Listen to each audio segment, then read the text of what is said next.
Well, good evening, everybody, and thank you very much for joining me. Tonight, I'm going to be talking about a narrowboat journey that we did in in 2019, in July, from Manchester to Ellesmere Port. Now, before I start, I'd just like to clear up, in case there's any confusion, this isn't a halo above my head. I'm actually sitting in the cratch at the front of the boat under the canvas, so the light isn't very good.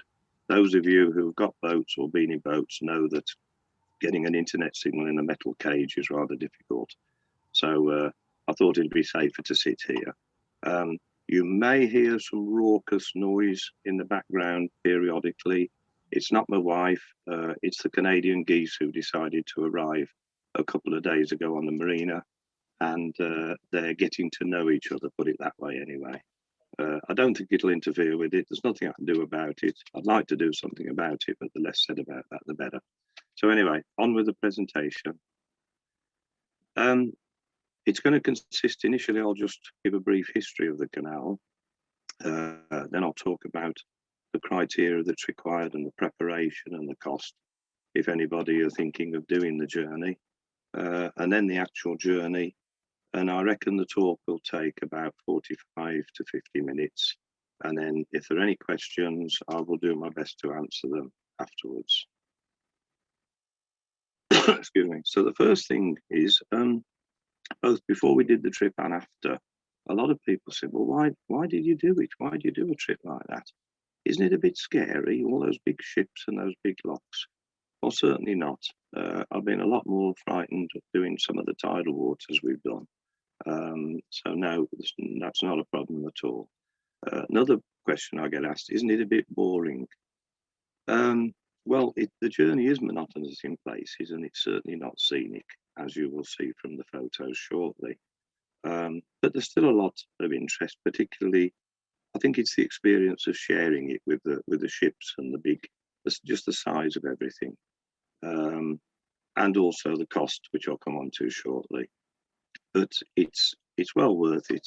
And I think if you want to experience something a bit different, it's definitely a trip to do. The other thing we get asked is why in that direction? Well, no particular reason really. We're not obsessed with doing rings, but it just fitted in with the whole trip that we were doing. We'd been on the Lancaster, we'd been up the Trent and Mersey and worked our way up onto the Lancaster Canal. And we thought we'd come back a different way via the Shropshire Union. And this just offered a different way home. We could have gone along the Middlewich branch, of course, but that would have missed out Chester. And we do love stopping in Chester, so that's why we came that way. The other thing is not really that important. When you're going from Manchester to Ellesmere Port direction, you're descending the locks, so you've got no turbulence. The turbulence in those huge locks on the canal can be quite severe, but that wasn't a deal breaker. It's just a bonus, really.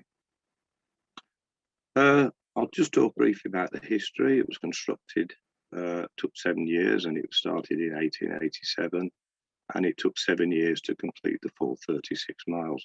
You will actually see various mileages given for the canal. Sometimes it says 32, sometimes it says 34. That's all down to just the interpretation of where exactly it starts and finishes. It took 17,000 navvies working on the canal, and it was overseen by engineer Thomas Walker. So quite a lot of navvies really, but then it is a big canal. Apparently there were 144 fatalities, and obviously numerous injuries, a lot of which were serious ones, what they call life-changing injuries these days. So not a very good record, really.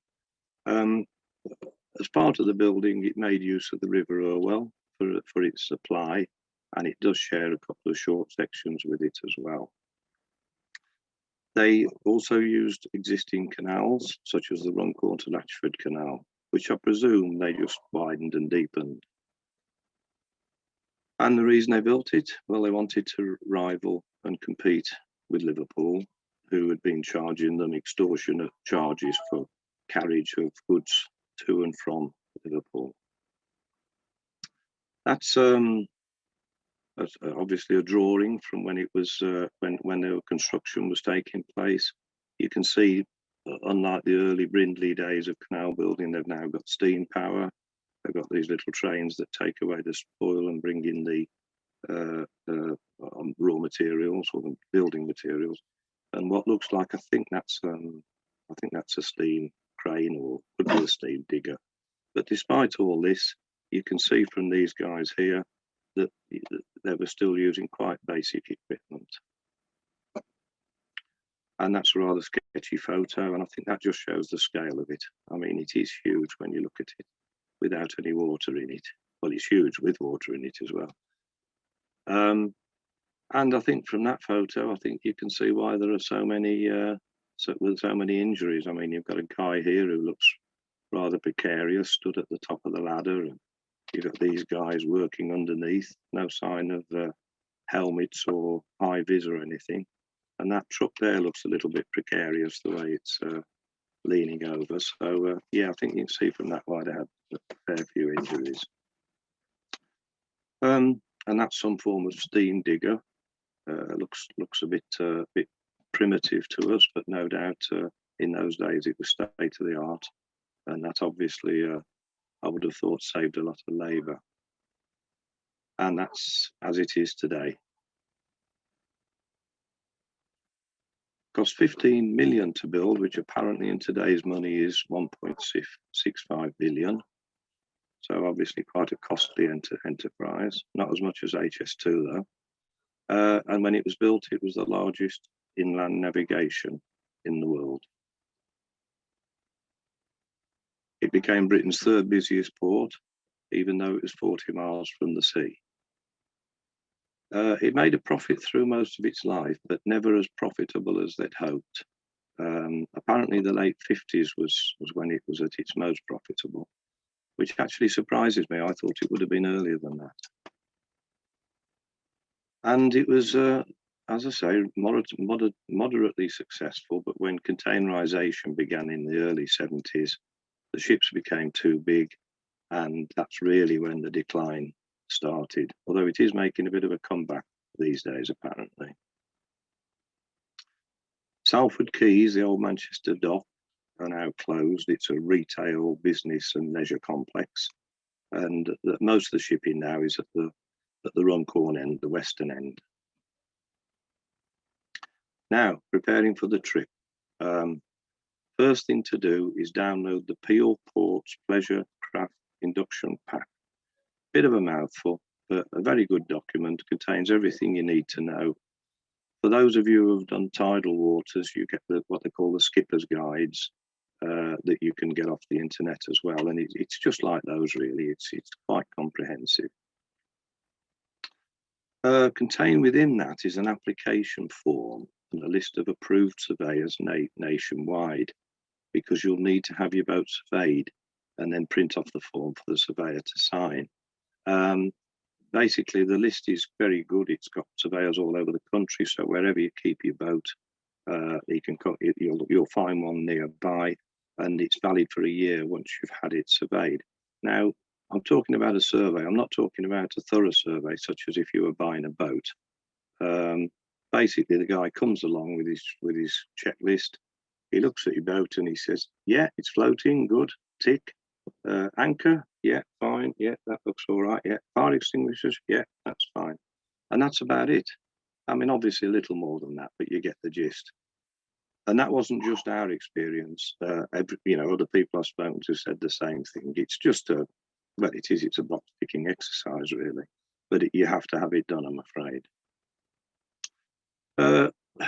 I'll just briefly summarize some of the requirements within this induction pack. Transit's only allowed between May and the end of September, and in daylight hours only, which is common sense, really. You must have a fully charged and working mobile phone. That's very important, as you'll see later. There's no requirement for VHF radio. I've got my VHF and I'm qualified to use it, but they said no, they'd prefer me to use the phone, which is fine. Other things, life vests, they're optional, but if you've got children, they're mandatory. And you must have a suitable anchor for a depth of 8 meters. Excuse me. Now, proof of insurance. I checked with our insurance company, and we were covered for using the ship canal, but that would be something you would have to check. And Peel Ports were quite happy with the level of cover that we got as well. Fire extinguishers, minimum of 2. They don't allow hire boats or shared ownership boats. Now, I know some of you have got shares in a boat. There might be a way around this, depending on how your syndicate agreement is. Basically, we used to have a share in a boat, and for ease of administration, the boat was actually registered with CRT. There was just one of our syndicate members registered it in their name and insured it in their name as well. We all had equal shares, we all had equal rights. It was really just a convenience thing. So what we did, so what you could possibly do is maybe when you register with Peel Ports to do the trip, just book it in their name. You could still then be covered for it. It just might be a possibility anyway. There's no requirement for boats to travel in groups of not less than 2, despite it saying so on the document, on the induction pack. We were on our own. We told them we were on our own. They didn't say, oh, you've got to wait till we get some more boaters. We're not going to open those big locks just for you. It wasn't a problem at all. It also recommends breasting up for the transit. Now, I must point out it's only a recommendation. I don't know if any of you have tried breasting up with another boat to travel along. I've tried it a couple of times. I don't like it. I don't think you get the same control over the boat. And also, you've always got the pressure of the water trying to force its way between the boats, no matter how tightly you rope them together. But as I say, it is only a recommendation. You don't have to if you are traveling with somebody else. There's lots of other criteria on there that you can ignore. You don't need Admiralty charts, navigation lights, a tidal almanac, etc. I mean, you're not doing tidal waters for a start. It's all still water. It does contain a very useful linear diagram plan of the canal, and I actually had this up on my phone when I was going along, and so I could reconcile exactly where we were with that map. And it's got marker posts all along the canal as well. So I did find that very useful. Now onto the booking. Well, you book it with Bridgewater Canal Company, who are part of Peel Ports. They were booked 3 to 5 days in advance. They're loath to book you any more in advance than that because they don't always know what other traffic they've got. Obviously, a lot of the ships are coming from far and wide, and they don't always know exactly what day they're going to arrive. Because I presume if it's really, really busy with traffic, they're not going to let you go on that particular day anyway. They may change the date at short notice. We were actually due to go on, I think it was the Wednesday, and then 2 days before they contacted us and said, oh, I'm sorry, you can't go that day now because we're repairing some locks, or one of the locks, can you go the following day? So you have got to be prepared maybe for a little bit of messing about. You also need to inform Ellesmere Port Boat Museum that you're coming, because the lock gate up into the basin is chained up, and so they need to undo the chain for you. It would also be prudent to phone them on the day of your transit to confirm, to check they haven't forgotten, and also by then you'll probably have a better idea of what time you're going to arrive, because they close at 4:30. We did that. We left it till just after lunchtime. It was touch and go whether we get there for 4:30, but they said, don't worry, as long as we know you're coming, we'll leave it unlocked. That just takes the pressure off trying to get there for when they close. Now, you're also supposed to inform Ellesmere Port Council that you require the swing bridge to be open, because across this lock is a swing bridge, and that forms one of 2 evacuation routes from the Holiday Inn Hotel that's there. Now, we knew somebody who lived nearby, and they went and checked the day before, and they said, well, the swing bridge was already open anyway. and it looked as if it had been open for some time. I don't know how he could tell it had been open for some time, but anyway, that was the opinion that he had. So I don't really know about that, but I'm sure when you speak to the boat museum, you could ask them at the same time and they'd probably be able to confirm that. But maybe they leave it open all the time now and close it just when there's an emergency. Now on to the cost. Well, we came off the Bridgewater Canal at Pomona Lock, and you have to have 2 lock keepers there to let you through. I don't know why, because it's just a normal canal lock, and that's £30. The transit fee in 2019 was 173. I do believe it went up a £5 last year, and that's obviously going to be paid when the booking is made. And then you have to have this certificate of seaworthiness. I think we were charged £60. It varies obviously, but that's approximately it. So the total cost is £273. Is that expensive? It depends on your perception, really. I mean, I did get someone say to me, "Blimey, I can get nearly a month's rent, a month's license on the Thames for that, and you're paying that just for a day." So if you look at it like that, yes, it is expensive. But as I said earlier, I just feel that if you want an experience that's a little bit different, we certainly felt it was worthwhile anyway. Now, maybe because of the cost and the perception of it being scary, etc., etc.,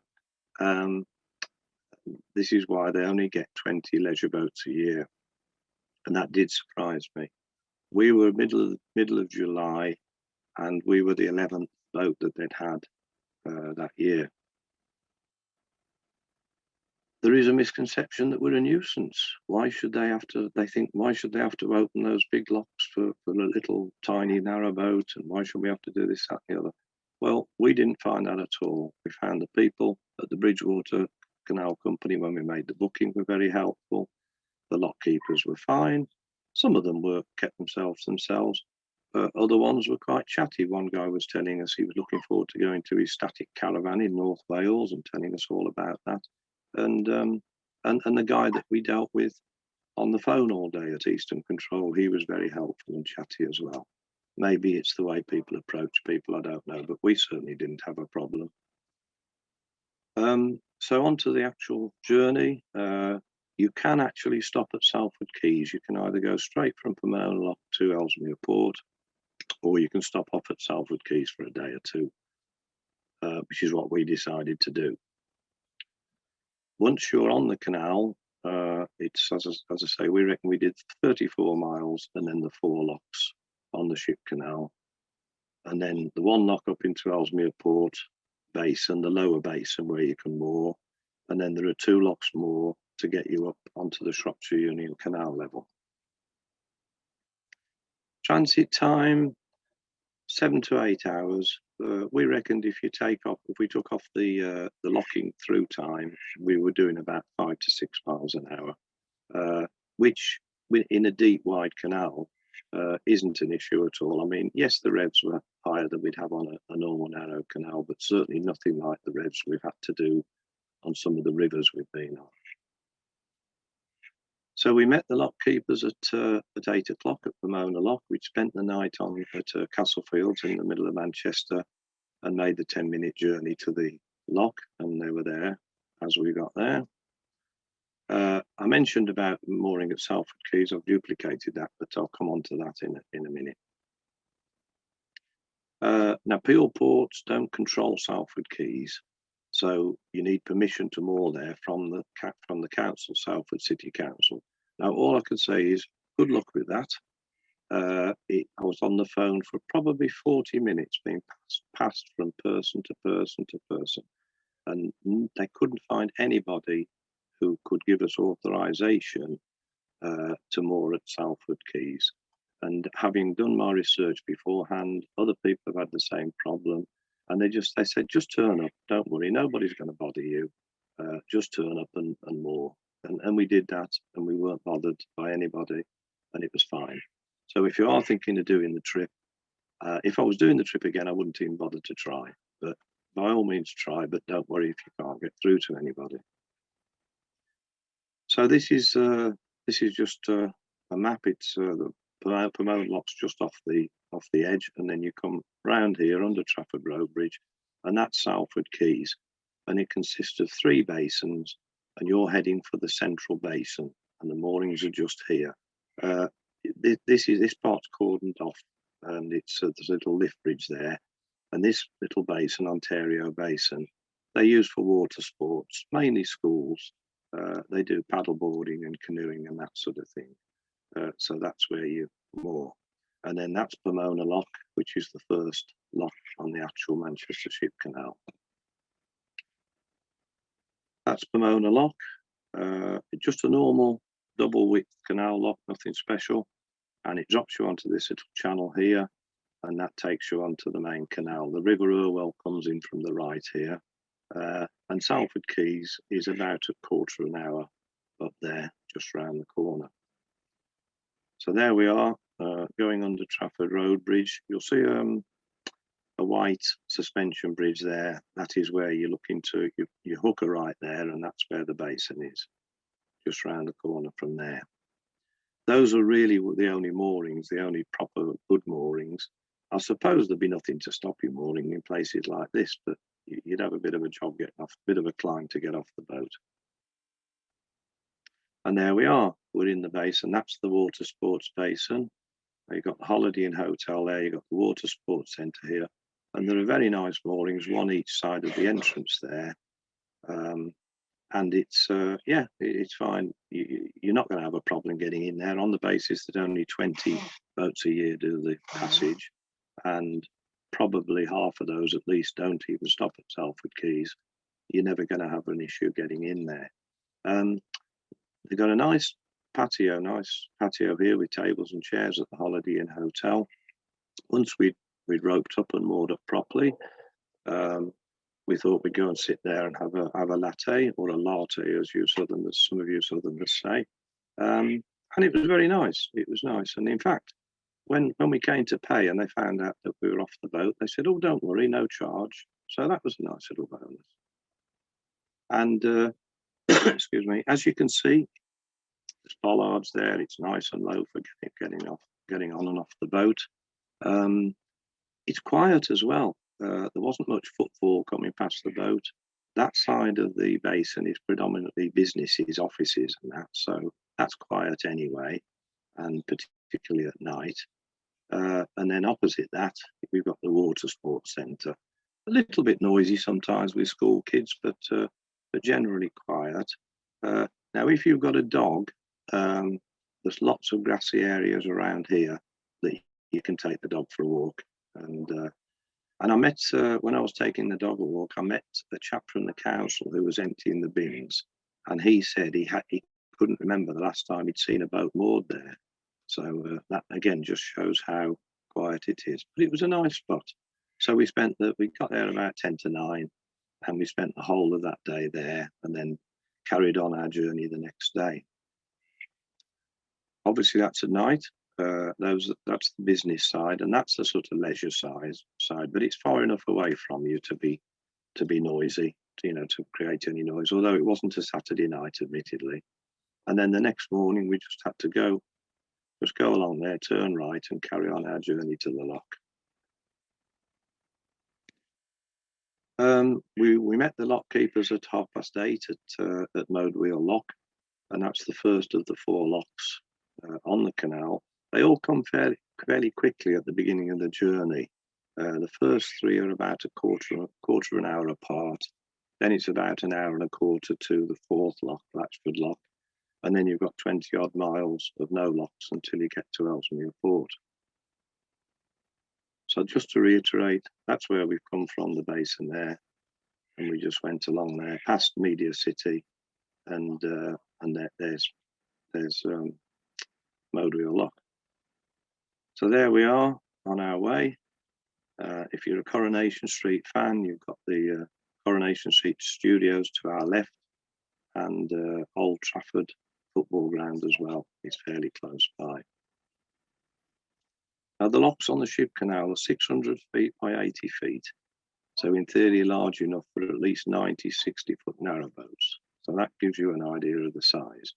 Now, the only thing is, when we did the journey, I didn't know I was going to be asked to do this presentation. So unfortunately, I didn't take any photos that showed the true scale of them. This is the first one. They're all the same size. This is mode wheel lock.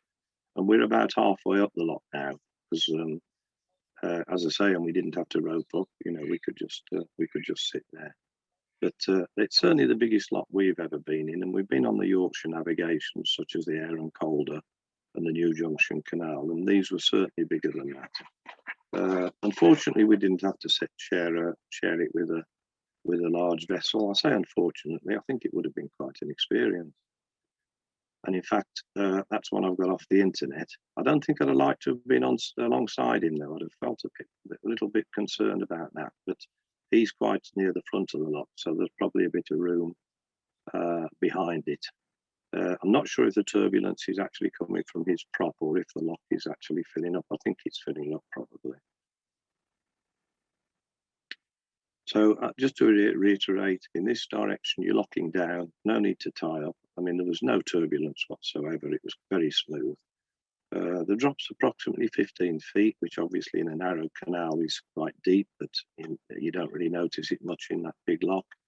And I have spoken to people who have come the other way, and they said it is a lot of turbulence and you'll need to make sure you're roped up. I wouldn't say that would put me off doing it the other way, though, but you've just got to be aware of that.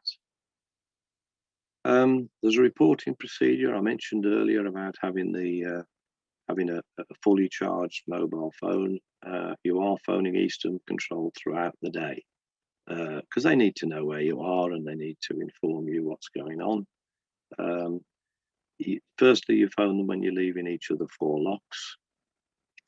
Thereafter, at various other stages, they will give you a marker post to phone them from and say, phone us from marker post 300 or whatever.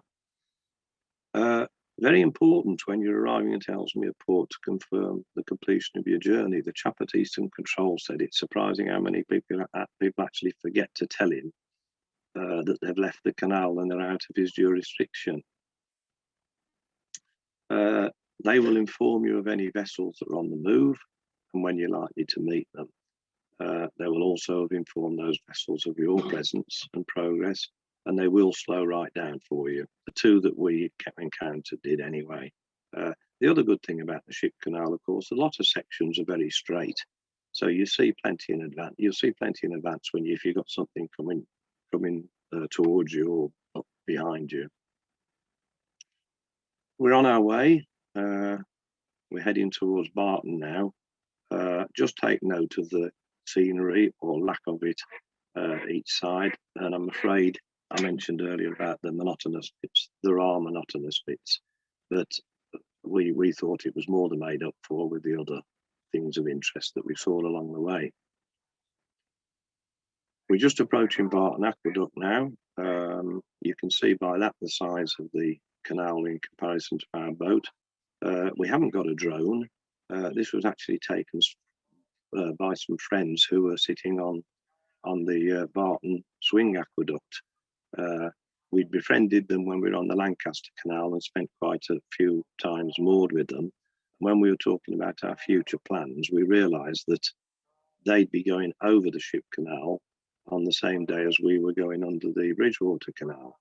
So they stopped the night at Worsley.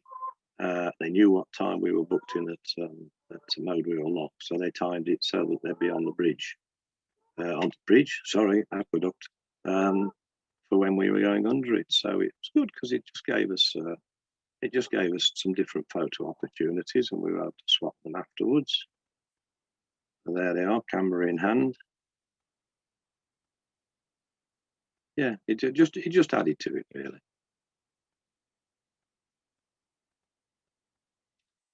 Having gone there, we're now approaching Barton Lock, and you've got the M63 there.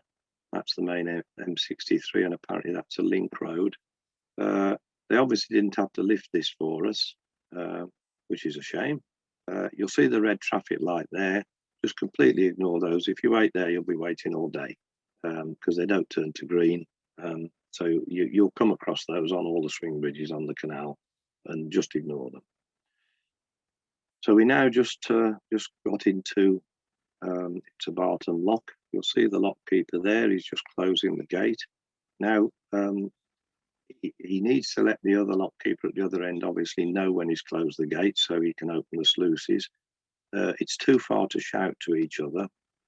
You'd think in this day and age they'd have walkie-talkies, but they don't. They just have a whistle, and all he does was blows his whistle a couple of times, and the guy at the far end knows that he can start opening the sluice gates. That's disused oil wharf.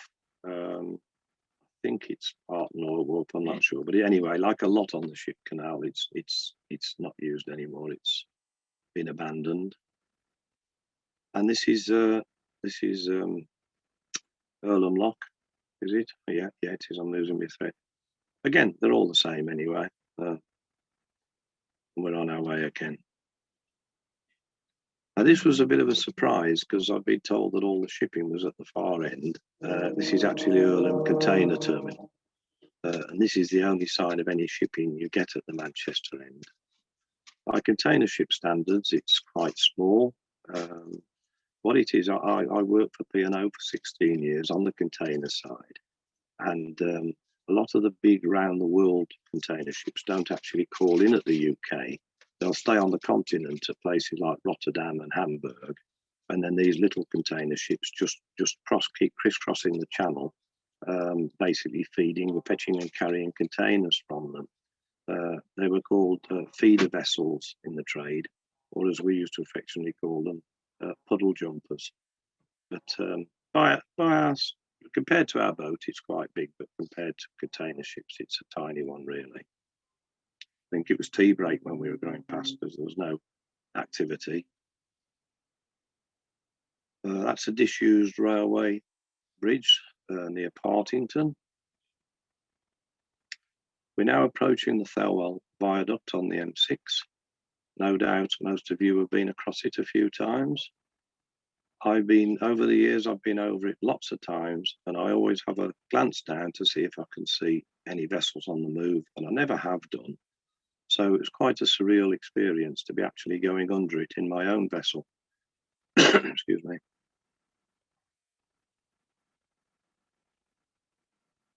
And this is the last lock, Lichfield Lock. And as I say, after this, you've got 20 odd miles of no locks until you get to Ellesmere Port.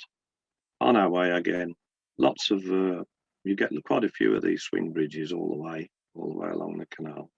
I didn't photograph every one. I think that's some form of pipe bridge. I got quite excited by that, actually. It was actually something to see. Never thought I'd get excited by seeing a pipe bridge. I keep going on about the monotony, but honestly, it's not bad. It's not too bad. This is the short section that's shared with the River Irwell. Yeah, again, you've got the trees each side, nothing much to see. A bit of wildlife now here to pass the time. There was no detectable current, really. Obviously, that depends on other factors, but I think we were on this section for about 10 minutes.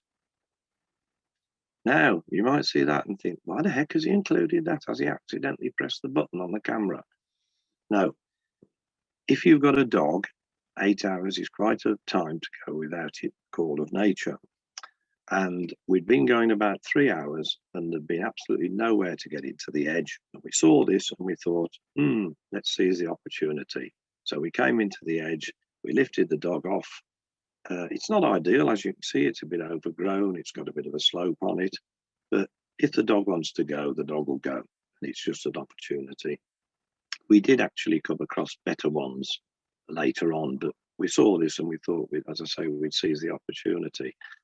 Just bear in mind, if you have got a dog, whichever way you're doing the trip, the first 2 or 3 hours, in either direction, there's nowhere to get your dog off. So it's mainly the middle section.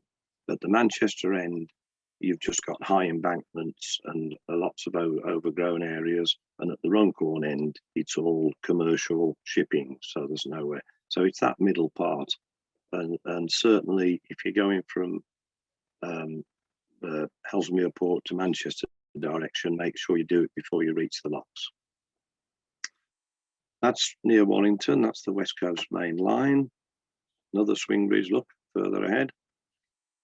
And this is the Runcorn to Widnes bypass bridge, apparently. Not bypass, expressway, sorry. The reason I've included it, you'll see a little channel going out there. That is actually old Quay Lock. Predates the Ship Canal by quite a lot. It was built in 1804 to access the Mersey from the Latford to Runcorn Canal. Like a lot of things on the Ship Canal, it's now disused. So obviously this was one of those sections that they'd used an existing canal and just deepened and widened it. That's a photo somebody's taken of it obviously from the bridge. You'll see the Mersey there. Now, you probably know this anyway, but the Mersey follows the Ship Canal, adjacent to the Ship Canal for quite a way. But of course, you don't see the Mersey because you've got high embankments and trees, or you've got a big wall. But you do know it's there, obviously. That's Silver Jubilee Bridge. I'm sorry, I haven't done any research. I don't know which Silver Jubilee it was built to celebrate. So anyway, I'll move on. That was the first vessel we came across, the Trip Boat, which I believe is an ex-Mersey ferry, quite full of people. I'm going to try showing you a little video now. Thankfully, it's fairly short. Apologies for it being so jittery. I think they were pleased to see us. A lot of them waving.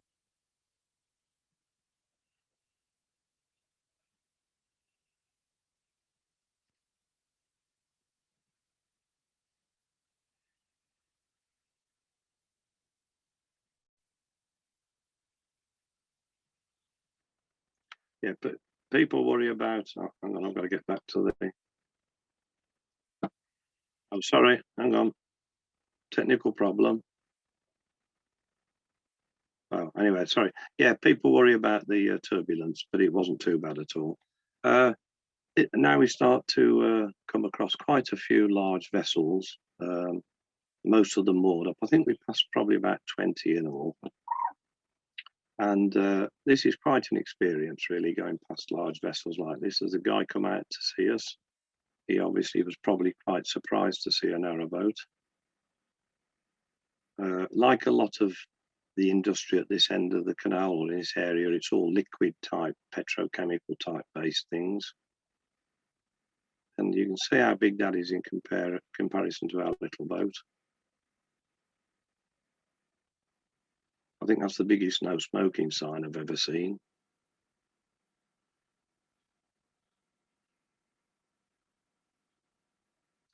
And that's Weaver Sluices. That's the bottom of the River Weaver, and that's the only time you actually see the Mersey. And if you hook a left there, you can get on onto the River Weaver if you pre-book it. This was the other vessel we came across. Again, as I said before, they warn you of its presence, and they also let the skipper know that they're going to come across you. And this guy actually, he virtually stopped. I was a bit disappointed, really, because I fancied a bit of weight riding, but it wasn't to be. He's pretty fully laden by the looks of it. He's quite low down in the water. Again, just to give you an idea of the size of it, because that doesn't show you, I've included another video. Again, it's a bit juddery, but it'll give you an idea anyway. I mean, you can see he's virtually stopped. You can see there he's hardly moving at all. But it's plenty wide enough.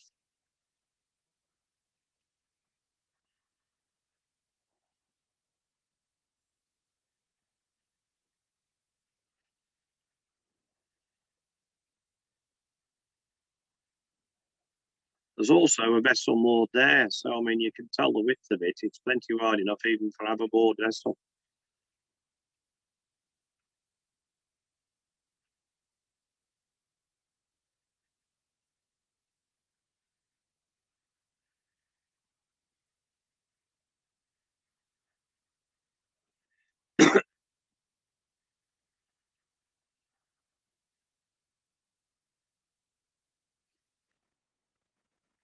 try and get on to the next one if I can. Just bear with me. Technical problem. There we are.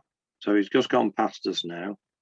You can see there's no wash at all from him. In fact, we're creating more of a wake than he is, because we obviously didn't slow down. We didn't need to. And then more moored ones. Again, it's quite a sizable. This is Stanlow Oil Wharf. So it's a little wharf that goes off to the side of it. But I'd like to have met him coming the other way. That would have been some fun. Or even shared a lot with it. It's quite big as well. Registered in Singapore. I don't know whether it actually come from there, but and when you look at the plimsoll line, that's about level with our roof. So that gives you an idea of the scale of it as well. And finally, we arrived at the museum, and the entrance is just to the right of the picture. There it is. Now, apparently, often these gates are left open, but we did have to scramble off the front of the boat to open them up. And you have to hook an immediate left. That's where the lock is going up into the basin. That's the swing bridge, which is open. Normally, it would be across this way. Now, I'm a bit of a technophobe. You're supposed to have a Google Earth image of the museum to show you the layout of it. But as I say, I'm a technophobe. So we've just got one more slide, and then hopefully I'll go on to that Google one. And that's the lower basin. The Ship Canal is behind here. So we come along here, we turn left, and then left again up through this lock and reversed into here. We stayed there a couple of days. It's £4 a night, but if you buy a ticket for the museum, you get one night thrown in. And it was nice because we had a nice couple of days where we could just explore the place at our leisure. Now, I like to sit in the front of the boat quite a lot in the cratch. I call it my conservatory. And I'd be on my computer or having a read. And every now and again, I'd look up and you'd see the bridge of a ship going past here. And not just the bridge, sometimes on the bigger vessels, it was the whole of the vessel. Now, bear in mind, these are 4 stories high. That gives you an idea of the scale and the size of the ships. I could kick myself because I didn't take any photos of them, which was a shame. But yeah, it was a nice mooring spot. It was quite quiet. There's an air conditioning unit there at the hotel, which kicks in sometimes, but it was okay. Just one thing, excuse me, to point out, when you come through up the lock here, just on the left is a sunken boat. And apparently it's been there for years. And thankfully you can see it. I mean, I've got no buoys marking it or anything, but the water is very clear. And if you're not careful, you could scrape on it. So you just keep slightly to the right when you come past it. Right, let me just, well, thank you anyway for watching, and hope you've enjoyed it and it's been informative. And I'll just try and find that plan of the museum. Okay, so you come up the Ship Canal here. That's where you go into it. As I say, it's not normally open, but it was closed for us. And you have to turn left up this lock, and that's where I was moored. Where we were moored. There's the swing bridge, which is in the closed position in the photo. And then it's just 2 locks up into the to the Shropshire Union level, and the reception is just on the left there. So yeah, so that's it. So I'll hand you over to Pete now. Again, thank you very much for watching.